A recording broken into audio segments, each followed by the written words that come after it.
how to play Spotify on different devices at the same time. Hello everyone and welcome back to our channel. In this video, I'm going to show you how you can play Spotify on different devices at the same time. So let's get started. Firstly, open up your Spotify app.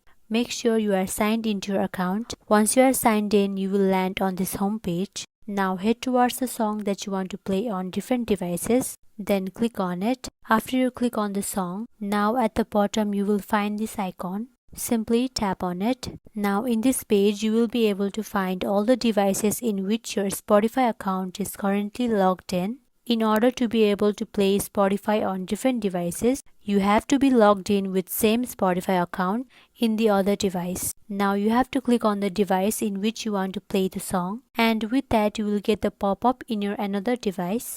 You have to confirm that request in the other device to connect it. Now whenever you play this song in this device, the same song will be played on other device as well. By applying the same process, you are able to play any song on the other device.